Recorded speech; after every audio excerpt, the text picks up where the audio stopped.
ஆண்டின் பொதுக்காலம் 13ஆம் ஞாயிறு. உற்றுழி உதவு உறு பொருள் கொடுத்திடு. இறைமகன் இயேசு கிறிஸ்துவில் பிரியமான சகோதர சகோதரிகளே, தமிழ் கிறிஸ்டியன்ஸ் டிவி நேயர்களே, உற்றுழி உதவு உறு பொருள் கொடுத்திடு. இன்றைய நற்செய்தி மிக அழகாக இரண்டு நிகழ்வுகளை, இரண்டு அருமையான புதுமைகளை நமக்கு பாங்குற எடுத்து இயம்புகிறது. எல்லோராலும் கைவிடப்பட்ட நிலையில் ஜெபக்கூட தலைவர் யாயிர் என்பவரும் 12 ஆண்டுகளாக இரத்த போக்கினால் வருந்திய பெண் ஒருவரும் ஆண்டவர் இயேசுவை அணுகி தஞ்சமடைந்து தங்கள் வாழ்வை புதுப்பிப்பதையும் வாழ்வு பெறுவதையும் இன்றைய மார்க்கு நற்செய்தி மிக அழகாக எடுத்து இயம்புகிறது. புனித மார்க்கு நற்செய்தியாளர் முதல் நற்செய்தியாளர். அவர் தனக்கே உரிய பாணியில் அவருடைய நெருங்கிய அப்போஸ்தலரான திருத்தூதரான புனித பேதுரு அவருக்கு எடுத்து இயம்பிய இந்த நிகழ்வுகளை சற்றே சுவாரஸ்யம் கூட்டி பாங்குற எடுத்து இயம்புகின்றார். இன்றைய நற்செய்தியிலே தன்னுடைய மகளுக்காக மடிப்பிச்சை ஏந்துகிற யாயிர், இரத்த போக்கினால் வருத்தமுற்ற பெண், இந்த இரண்டு கதாபாத்திரங்களுமே தங்களுடைய சுய கௌரவத்தை விட்டுவிட்டு இயேசுவின் மீது கொண்ட விசுவாசத்தால் செயல்படுவது நமக்கு மிகப்பெரிய பாடமாக அமைகிறது. ஆண்டவர் இயேசுவை அணுகுவதற்கு இந்த உலகில் யாரும் எதுவும் தடையாயிருக்க இயலாது என்பதையும், விசுவாசத்தினால் நீதிமான் வாழ்வு பெறுகிறான் என்பதையும் நமக்கு பாடமாக கற்பிக்கிறது. அன்பார்ந்த சகோதர சகோதரிகளே, இந்த இரண்டு கதாபாத்திரங்களையும் நாம் ஆழமாக சிந்திக்க அழைக்கப்படுகின்றோம். ஜெபக்கூட தலைவர் யாயிர் சமுதாயத்திலே மிகுந்த செல்வாக்கு மிக்கவர், எல்லோராலும் மதிக்கப்பட்டவர், அந்த ஊரினுடைய ஜெபக்கூட நடவடிக்கைகளை தீர்மானிக்கிற வல்லமை பெற்றவர். இவர் பரிசேயர், ஆண்டவர் இயேசுவை நிராகரிக்கிற இனத்தை சேர்ந்தவர். ஆனால் தம்முடைய தனிப்பட்ட வாழ்விலே இயேசுவை அன்பு செய்பவராக, இயேசுவை சார்ந்தவராக, இயேசுவே மெசியா என்பதை ஏற்றுக்கொண்டவராக, ஒரு விசுவாசியாக இவர் பரிணமிக்கிறார். இதுதான் ஆண்டவருடைய பார்வையிலே விலையேற பெற்றதாக இருக்கிறது. அதுவும் ஒரு பொது இடத்தில் மக்கள் கூடியிருக்கிற அந்த நிலையில் யாயிர் என்ற இந்த ஜெபக்கூட தலைவர் தன் மானத்தை பற்றி கவலைப்படாமல், தன் மானத்தை பற்றி கவலைப்படாமல், சுய கௌரவத்தை பற்றி கிஞ்சித்தும் கவலைப்படாமல் இயேசுவின் காலில் விழுந்து கதறுவது இங்கே குறிப்பிடத்தக்கது. நற்செய்தியாளர் மார்க்கு இதனை மிக அழகாக பதிவு செய்கின்றார். அந்த வகையிலே இவர் ஆண்டவர் மீது நம்பிக்கை கொண்டவராக, அவரே தனக்கு எல்லாம் என்று சரணாகதி அடைந்தவராக அவரது காலில் விழுந்து, என் மகள் சாகும் தருவாயில் இருக்கிறாள், நீர் வந்து அவள் மீது உமது கைகளை வையும், அப்போது அவள் நலம் பெற்று பிழைத்து கொள்வாள் என்று அவர் வருந்தி வேண்டுவதை நற்செய்தி மிக அழகாக எடுத்து எம்புகிறது. அன்பார்ந்த சகோதர சகோதரிகளே, இந்த யாயீர் ஒரு நல்ல செல்வந்தராக இருக்கக்கூடும். அவர் ஒருவேளை தம்முடைய பணியாளரை அனுப்பி ஆண்டவர் இயேசுவை தம்மிடம் கூட்டி வரும்படி பணித்திருக்கலாம். ஆனால் அவரே தானே முன்வந்து எதை பற்றியும் கவலைப்படாதவராக, யாரை பற்றியும் கவலைப்படாதவராக ஆண்டவர் இயேசுவினுடைய பாதம் பணிந்து ஒரு நல்ல விசுவாச மனநிலையோடு ஆணவத்தை, அகங்காரத்தை, தான் என்ற மமதையை, நான் என்ற அந்த அகங்காரத்தை வேறறுத்து அவர் ஆண்டவர் இயேசுவின் காலில் விழுந்து நம்பிக்கையோடு சொல்லுகின்ற அந்த சொல்லாடல் மிகுந்த முக்கியத்துவம் பெற்றது. நீர் வந்து அவள் மீது கைகளை வையும். ஆனால் அதை தொடர்ந்து அவர் சொல்லுகின்ற வார்த்தை, அப்போது அவள் நலம் பெற்று பிழைத்து கொள்வாள், சாவிலிருந்து வாழ்வுக்கு கடந்து செல்வாள். எவ்வளவு நம்பிக்கை! அன்பார்ந்த சகோதர சகோதரிகளே, வழிபாடு என்பது முற்றிலும் அகங்காரத்தை களையவே உருவானது என்பார் தமிழ் சிந்தனையாளர், ஆன்மீக சொற்பொழிவாளர், மதிப்பிற்குரிய திரு சுகி சிவம் அவர்கள். அகங்கார நீக்கமே உண்மையான வழிபாடு. ஆணவத்தை வேறறுத்த நிலையிலே இறைவா நீரே எனக்கு எல்லாம் என்று தஞ்சம் அடைவதே உண்மையான வழிபாடு, உண்மையான விசுவாசம். இதைத்தான் இன்றைய நற்செய்தியிலே நாம் காண்கிறோம். வள்ளலார் மிக அழகாக சொல்லுவார், நாயினும் கடையேன், கடைப்பட்ட நாயேன். ஆம் அன்புக்குரியவர்களே, இந்த சரணாகதி, இந்த விசுவாச வெளிப்பாடுதான் ஆண்டவர் இயேசு மனம் இறங்க வழிவகுக்கிறது. இன்னொரு கதாபாத்திரம், இரத்த போக்கினால் வருந்துகின்ற அந்த பெண்மணி. 12 ஆண்டுகளாக எவ்வளவு துயரத்தை அந்த பெண்மணி அனுபவித்திருப்பாள். மாதத்திற்கு 3 முதல் 5 நாட்கள் உள்ள இரத்த போக்கையே தாங்க இயலாமல் துடித்துடிக்கிற பெண்மையை நாம் அறிவோம். இந்த பெரும்பாடுடைய அந்த பெண்மணி 12 ஆண்டுகளாக உட்கொள்ளாத மருந்து இல்லை, சந்திக்காத மருத்துவர் இல்லை, மேற்கொள்ளாத மருத்துவமும் இல்லை. ஆனால் ஆண்டவர் இயேசுவை அவள் மிகுந்த நம்பிக்கையோடு தேடுகின்றாள். நற்செய்தியாளர் மிக அழகாக குறிப்பிடுகின்ற வார்த்தை, மருத்துவர் பலரிடம் தமக்கு உள்ளதெல்லாம் செலவழித்தும் ஒரு பயனும் அடையாமல் மிகவும் துன்பப்பட்டவர். இந்த முன்னுரையே அந்த பெண்ணினுடைய துயரத்தை அழகாக படம் பிடித்து காண்பிக்கிறது.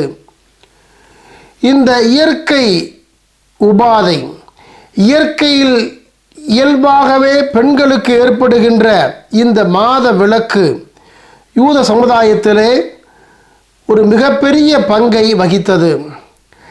சமய ரீதியாக, சமுதாய ரீதியாக பெண்களை கீழ்மைப்படுத்த இது அவர்களுக்கு பயன்பட்டது. ஒவ்வொரு பெண்ணும் தீட்டுப்பட்டவராக சமுதாயத்திலிருந்து புறந்தள்ளப்பட்டனர். எந்த விதமான வழிபாட்டு சடங்குகளையும் மேற்கொள்ள முடியாமல் சமயத்திலிருந்து அவர்கள் விலக்கி வைக்கப்பட்டனர். தற்காலிகமாக எவ்வித வழிபாட்டு சடங்குகளையும் அவர்களால் மேற்கொள்ள முடியாது. தீட்டுப்பட்டவராக ஊருக்கு வெளியேதான் வாழ வேண்டும்.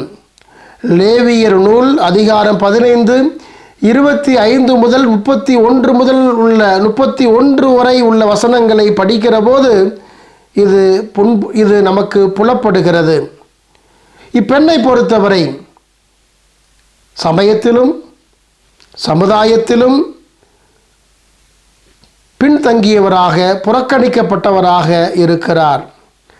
செலவழித்து ஒருவேளை பொருளாதாரத்திலும் பின்தங்கியவராக இருந்திருக்கக்கூடும். 12 ஆண்டுகளாக அவர் போராடி கொண்டே இருக்கிறார்.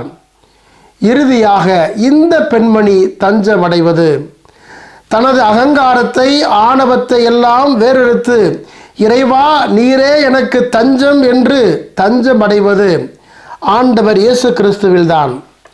ஆக அன்புக்குரிய சகோதர சகோதரிகளே, இவரும் மானம், மரியாதை அனைத்தையும் விடுத்து துணிந்து கூட்டத்தின் நடுவே முன்னேறுகிறார். யாருக்கும் தெரியாமல் மறைவாய், ஆண்டவருக்கு மட்டும் அது தெரியும் என்று நம்பியவராக, அவருடைய மேலாடையை தொட்டால் நான் குணமடைவேன் என்ற அந்த நம்பிக்கையிலே, அந்த விசுவாசத்திலே தொடுகிறார். அந்த நொடி பொழுதே குணமடைகிறார்.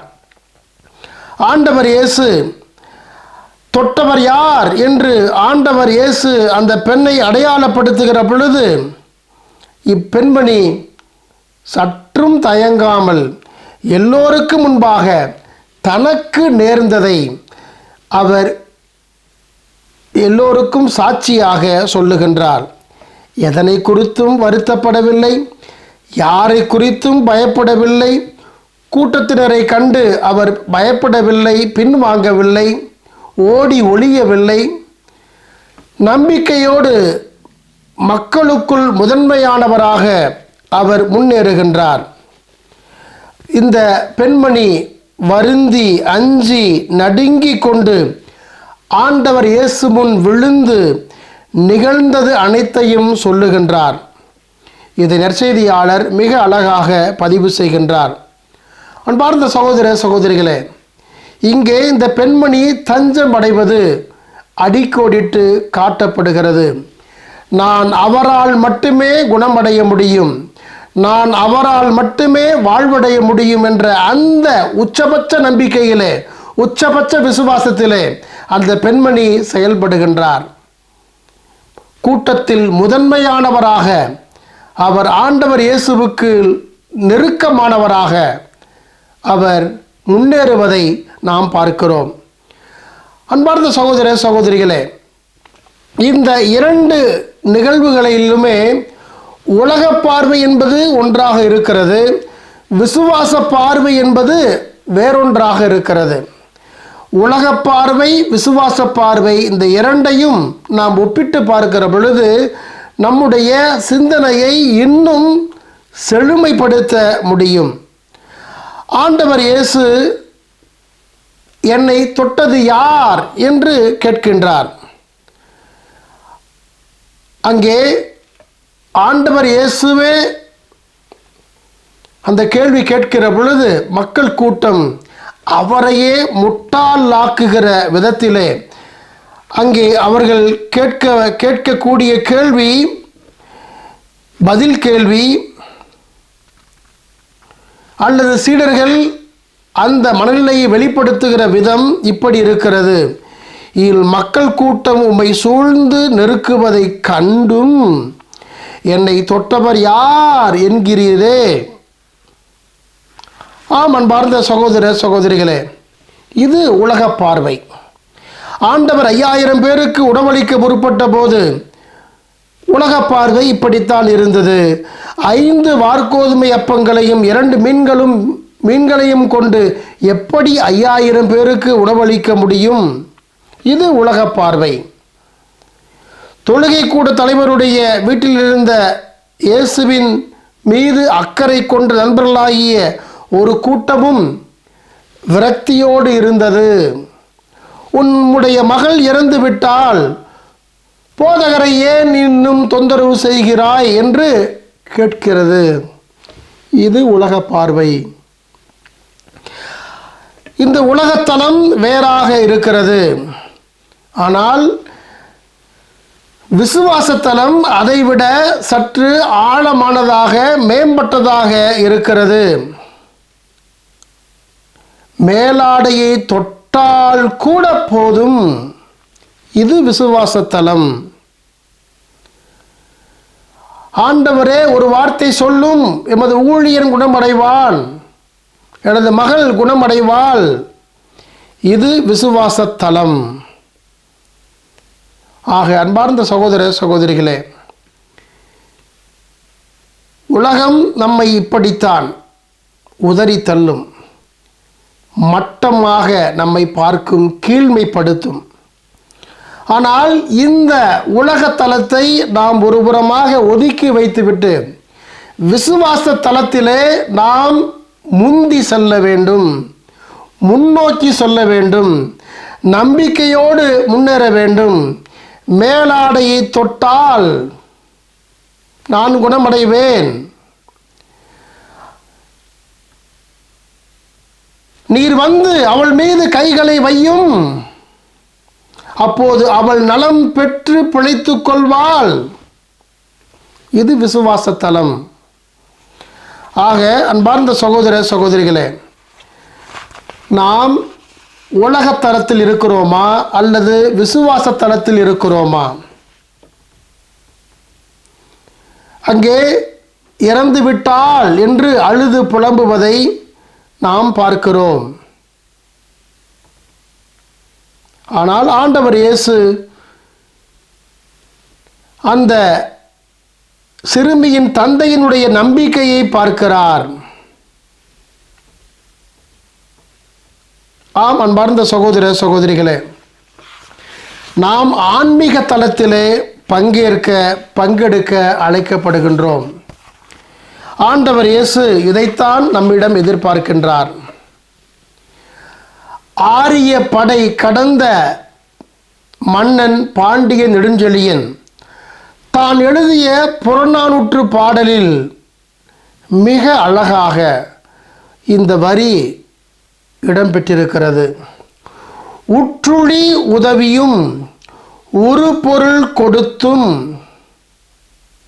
பிற்றை நிலை முனியாது கற்றல் நன்றே என்று அவர் குறிப்பிடுவார். இந்த பாடலில் இடம்பெற்றிருக்கின்ற உற்றுழி உதவுதல், ஒருவருக்கு தேவைப்படும் இக்கட்டான நேரத்தில் உதவுதல், ஒரு பொருள் கொடுத்தல், தேவையான அளவுக்கு உதவுதல். ஆண்டவர் இயேசு இந்த அணுகுமுறையை அவர் மேற்கொள்ளுகின்றார். உற்றுழி உதவுகின்றார். ஒருவருக்கு தேவையான நேரத்தில், இக்கட்டான நேரத்தில் உதவுகின்றார். தேவையான அளவுக்கு அவர் உதவுகின்றார். அன்பார்ந்த சகோதர சகோதரிகளே, அவருடைய அந்த பேரன்பை நாம் கொண்டாட அழைக்கப்படுகின்றோம். ஆண்டவர் இயேசு அந்த சிறுமியை தலித்தாகும் என்று சொல்லி எழுந்த பிறகு, நான் உனக்கு சொல்லுகிறேன் எழுந்திடு என்று சொன்ன பிறகு அந்த சிறுமி எழுந்து நடந்தாள். அத்தோடு ஆண்டவர் இயேசு அங்கிருந்து புறப்பட்டு இருக்கலாம், பிழைத்த பிறகு அவர் அங்கிருந்து நகர்ந்திருக்கலாம். ஆனால் அவர் சொல்லுகின்ற வார்த்தை, அவளுக்கு உணவு கொடுங்கள், உணவு கொடுக்க சொல்லுகின்றார். இதுதான் தெய்வீக அன்பு, இதுதான் கிறிஸ்துவினுடைய பேரன்பு. இதைத்தான் நாம் கண்டுகொள்ள, கொண்டாட அழைக்கப்படுகின்றோம். இதுதான் மனிதநேய அணுகுமுறை. இந்த சமுதாயம் புறந்தள்ளிய, ஒடுக்கப்பட்ட அந்த பெண்ணுக்கு நம்பிக்கை தருகின்ற, குணமளிக்கின்ற ஆண்டவர். பரிசேயர் என்று பிரித்தெடுக்கப்பட்ட அந்த யாயிருக்கு, ஒதுக்கப்பட்ட, வெறுக்கப்பட்ட அந்த யாயிருக்கு உதவுகிற அந்த நிலை. ஆக அன்பார்ந்த சகோதர சகோதரிகளே, இதுதான் ஆண்டவர் இயேசுவினுடைய உள்ளார்ந்த ஈரம் நிறைந்த அணுகுமுறை, அன்பு நிறைந்த அணுகுமுறை. இதைத்தான் நாம் கொண்டாட வேண்டும். இதைத்தான் நாம் நமதாக்கி கொள்ள அழைக்கப்படுகின்றோம். நம்முடைய நம்பிக்கை எந்த அளவில் இந்த நாளில் இருக்கிறது? நாம் ஆண்டவரை தேடுகின்ற மக்களாக இருக்கிறோமா? எல்லாம் அவரால் மட்டுமே கூடும் என்ற நம்பிக்கையிலே நாம் ஆண்டவரை தேடுகிறோமா?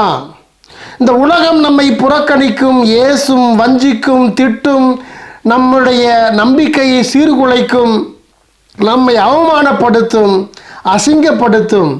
ஆனால் எதை பற்றியும் கவலைப்படாமல் என் ஆண்டவர் அவர், ஆண்டவரே என் கடவுளே என்று அவரை தேடி சரணாகதி அடைந்து அவரை நாம் தொட முயற்சிக்கிறோமா? அவருக்குள் நாம் ஒரு ஈர்ப்பை தருகிறோமா? அவரது கவனத்தை நாம் ஈர்க்கிறோமா? நம்முடைய விசுவாசம் அவரது கவனத்தை நம்மீது ஈர்க்க வேண்டும். தொட்டால் நான் குணமடைவேன், நீர் வந்து அந்த சிறுமிக்கு குணமளிக்க முடியும் என்ற நம்பிக்கை நிறைந்த அந்த வார்த்தை, நீர் வந்து அவள் மீதும் கைகளை வையும், அந்த உச்சபட்ச நம்பிக்கை நம்மிடம் இருக்கிறதா? ஆக அன்புக்குரிய சகோதர சகோதரிகளே, நாமும் இன்றைய 2ஆம் வாசகம் சொல்வது போல மற்றவருடைய குறைகளை நீக்க போக்க அழைக்கப்படுகின்றோம். இன்னும் நம்மிலும் தேவையானவர்கள் இருக்கக்கூடும், நம்மை நாடக்கூடும், நம்மிடம் கேட்கக்கூடும், நமக்கு தெரியாமலேயே நம்மை தொடக்கூடும். நம்முடைய கருணை பார்வை, இரக்கமிக்க அந்த பார்வை தம்மீது படாதா என்று ஏங்கக்கூடும்.